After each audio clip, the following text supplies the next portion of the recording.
Selamat malam pemirsa, Anda menyaksikan Q&A karena setiap pertanyaan selalu ada jawaban. Q&A kali ini berbeda dari biasanya karena kita masih dalam suasana berduka ketika kita melihat saudara-saudara kita di Gaza yang saat ini masih tersiksa di sana. Di saat ada kedukaan seperti itu, ternyata masih ada jiwa-jiwa yang menolak untuk padam. Dan di saat ada yang menutup mata, disinilah kita merawat nyala. Malam hari ini berbeda karena yang saya hadirkan di Q&A kali ini adalah mereka yang membawa suara dan aksi nyata untuk membela kemanusiaan bagi saudara-saudara kita di Gaza, Palestina. Dengan tema Spirit of Gaza. Dan langsung saja kita akan sama-sama mendengar apa sebenarnya makna dari perjuangan tanpa henti yang mereka lakukan saat ini. Sudah hadir bersama dengan kita kali ini di Q&A ada Ciki Fauzi. Halo Ciki. Halo, Assalamualaikum Jason. Kabar baik Ciki ya? Alhamdulillah baik. Alhamdulillah kabar baik. Tapi sebenarnya tidak sebaik itu kalau ngelihat kondisi di Gaza masih banyak tahanan Palestina yang belum dibebaskan. Iya. Makanya perjuangannya masih terus berlanjut Masih panjang begitu Ciki banget. ya. Baik, dan menemani perjuangan Ciki juga ada Mas Andi Angga Prasadewa, relawan dari Rumah Zakat. Halo. Halo Kak Jason. Mas Angga, kondisi baik saat ini ya? Alhamdulillah. Alhamdulillah, terima kasih telah bergabung bersama kami. Dan juga pemirsa Q&A ada yang bergabung bersama kami dari luar studio, yaitu Maimun Herawati, Koordinator GSF. Assalamualaikum, selamat malam Uni Maimun. Waalaikumsalam warahmatullahi. Selamat malam. Baik, terima kasih telah bergabung. Mungkin pertama saya mau ke Mas Angga. Kenapa pertanyaan saya mau ke Mas Angga? Karena sebagai informasi background pemirsa, Mas Angga ini adalah orang Indonesia pertama yang kapalnya pada saat itu diintercept. Mas Angga juga bagian dari yang diculik oleh pasukan Zionis Israel pada saat membawa misi GSF, Global Sumut Flotilla 2.0 pada saat itu. Pertanyaan saya sederhana, Mas Angga. Setelah diculik, kapok? Enggak. Kenapa? Kenapa? Karena itu tujuan mereka buat kita kapok. Jadi jangan kapok. Mereka aja nggak kapok untuk terus merongrong rakyat Palestina, terus mengangkat, mengambil, merebut, merampas hak-hak mereka. Jadi kita nggak boleh kapok. Nggak boleh. Harus tetap teguh dan kuat. Cuman kan taruhannya nyawa loh, Mas. Ya, itulah yang harus kita bayar ya. Jadi semakin besar perjuangan yang ingin kita dapatkan, semakin besar tujuan yang ingin kita capai, maka sebanding juga usaha yang harus kita berikan. Saya mau flashback ketika kapal Mas waktu itu di intercept dan Mas diculik bersama dengan rekan-rekan yang ada di sana. Itu kronologinya seperti apa dan situasi psikologisnya pada saat itu seperti apa, Mas? Ini memang mereka bermainnya di situ, Mas. Bermain di psikologi. Saat pagi hari itu paling pertama kami yang di-intercept pagi hari itu kami melihat, memantau ada kapal tapi tidak ada di dalam radar. Setelah itu alat komunikasi kami di jam, jadi tidak bisa memberikan kabar atau informasi ke tim GSF yang ada di darat. Kemudian kapal yang di depan saya udah di-intercept. Kami kejar-kejaran, sempat kejar-kejaran, kemudian mereka menembaki kapal kami dan dua peluru terkena di salah seorang teman saya. Beliau dari Maghrib ya, terkena. Barulah kami mencoba untuk memelankan kapal karena kekhawatiran kami jangan sampai mereka semakin brutal, nembak brutal.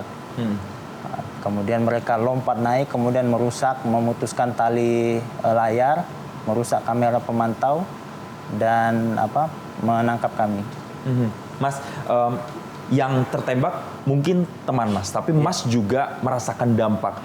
Tadi kita sempat ngobrol di belakang layar, boleh ditunjukkan bekas atau tadi Mas bilangnya sebutnya termina kenang-kenangan ya, indikasi pasukan Zionis Israel. Betul. Mungkin kamera bisa zoom. Ini dampak perbuatan mereka ke Mas itu seperti apa, Mas, kekejaman Mas? Ini yang terlihat, yang bisa saya perlihatkan, bekas ikatan. Ini lecet karena saya sempat kebanting ya. Ini kena batu, keseret sedikit. Begitulah mereka, sama kami aja yang jelas-jelas misinya untuk bawa bantuan, masuk ke lokasi yang membutuhkan bantuan, diperlakukan seperti itu. Bagaimana rakyat-rakyat yang ada di Gaza, di Palestina, yang mungkin lebih parah, mungkin sampai mati mereka Iya. disiksa. Jadi Mas ngalamin juga dipukul, Iya. ada narasi diinjak, disetrum. Iya. Mas ngalamin semua itu. Di setrum saya tidak sampai di setrum, tapi kalau ditendang, dipukul, dicekek, iya. Mas Saya ngalamin mengalami, itu iya. semuanya. Kalau Ciki, saya tuh tahu ada kapal di intercept. Menariknya justru dari postingan Ciki. Iya, aku Jadi- racing awareness banget waktu Angga di intercept. Karena Jadi- Angga kan temen aku.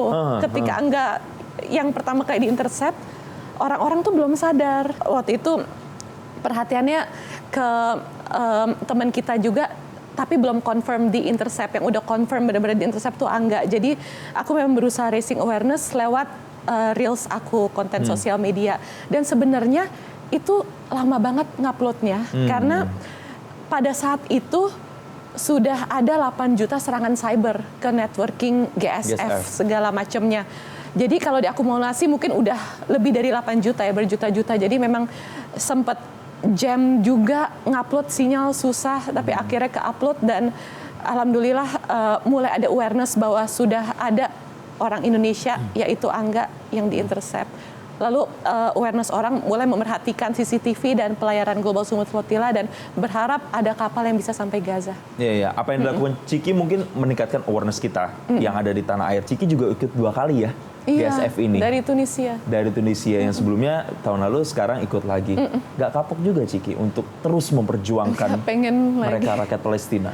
Aku akan berhenti sampai seluruh Palestina merdeka dan sampai seluruh tawanan Palestina dibebasin sama Israel. Jadi gini, ketika kita melakukan pelayaran dari etapa Turki yang Angga juga ada di sana, kita berlayar dengan Doctors to Gaza yang ketika perkenalan mungkin sekitar 80% tuh mereka dokter dan mereka tuh prominent people gitu, kayak dokter-dokter yang penting. Dan kenapa mereka berlayar ke Gaza? Karena ada sosok dokter Husam Abu Safiyah yang masih ditawan di penjara Israel dan dengan deraan yang nggak masuk akal, dan beliau itu ditahan cuma karena mempertahankan rumah sakitnya untuk terus melayani pasien-pasien Palestina. Ya. Jadi mereka ada alasan yang segitu kuat untuk berlayar, dan begitupun saya, begitupun Angga. Mungkin kita akan terus berlayar ya enggak ya, sampai seluruh tawanan Palestina dibebaskan dan sampai seluruh Palestina merdeka. Karena kita tuh berlayar bukan buat diri kita, tapi untuk menjadi bagian dari something yang liberate Palestine. Ini tuh membuat mata dunia harusnya terbuka melihat perjuangan itu nyata adanya, walaupun kita tahu memang 2 kali GSF terjun memang masih belum berhasil. Tapi menurutku we're getting somewhere ya enggak ya? Sudah ada peningkatan bahkan kalau Iya, kita raising dibandingkan dengan awareness-nya. GSF yang Kayak pertama ya. The world to rise up. Jadi GSF 2 kemarin kita melakukan semacam gempuran dari berbagai sisi. Dari Sea Mission, kayak aku, Uni Maimun, Angga, kita melakukan misi laut. Semakin lama tuh Global Sumut Flotilla semakin matang dan semakin menjadi gerakan yang eskalasinya tuh meningkat. Mungkin yang awareness sekarang itu kalau soal awareness ya, GSF 1 tuh besar karena ada Greta Thunberg ikut berlayar, jadi awareness-nya besar. Next time kalau kita melakukan pelayaran lagi akan menjadi semakin besar lagi karena semakin banyak orang yang tersadar. Dan ikut berkontribusi. Yes. Makanya saya mau tanya ke Bu Maimun, Bu, optimisme itukah yang Bu Maimun masih lihat bahwa gerakan atau teman-teman relawan di GSF ini nantinya mampu untuk menembus blokade, bahkan bisa memerdekakan rakyat Palestina di sana, Bu Maimun? Bismillah, makasih ya Mas ya. Jadi salah satu tujuan utama dari GSF ini adalah memecah kebisuan, karena sebelum kami berangkat hampir tidak ada lagi yang berbicara tentang genosida di Gaza. Dan 10 hari setelah GSF berangkat, maka perbincangan tentang Gaza dan Sumut itu sekitar 245 juta engagement. Dan bisa dikatakan di masa penculikan itu perbincangan tentang Gaza, penculikan itu sudah mencapai, kalau saya tidak salah baca, mencapai audiens melalui media massa mainstream itu sekitar 2 miliar orang. Karena BBC membahas, Guardian membahas, semua media besar membahas tentang penculikan ini dengan menggunakan kata yang sudah kita sepakati bersama kidnap. Jadi bukan lagi detain, tapi kidnap. Karena memang apa yang dilakukan oleh Israel itu adalah menculik relawan kemanusiaan di perairan internasional. Jadi dari sisi memecah kebisuan dan membawa kembali narasi Gaza ke dunia internasional, ini sudah berhasil. Keberhasilan berikutnya adalah pada saat semakin banyak pemerintah memberikan sanksi kepada Israel dan pemimpinnya. Dibandingkan dengan penculikan di GSF pertama dengan penculikan kedua, dalam prosesnya itu lebih dari 20 negara meminta penjelasan resmi dari Dubes Israel untuk negara mereka. Tentu saja kemudian tujuan utama kami adalah membuka blokade sehingga masuk bantuan kemanusiaan, dan ini sedang kami upayakan supaya narasinya pindah kepada narasi membongkar blokade, karena land convoy yang menjadi bagian dari GSF saat ini tidak bisa melewati batas Libya, membawa puluhan truk, ambulans, dan juga rumah untuk rumah darurat blokade terhadap Gaza. Dia sudah bertambah luasnya, jadi sudah sampai ke Libya lokasinya, sudah sampai ke perairan internasional lepas pantai Yunani.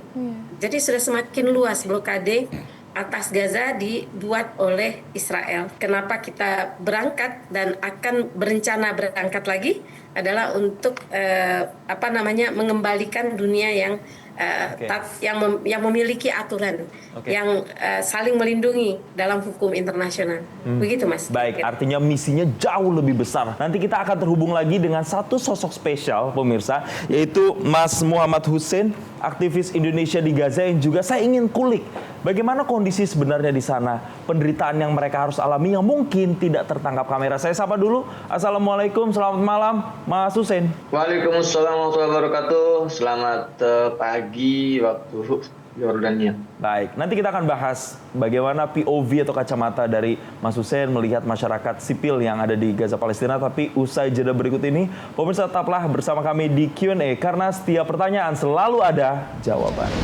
Jadi ada 2 orang berpaspor Israel yang ikut Global Summit Flotilla. Yang juga sedang kita lakukan itu mendekati paus.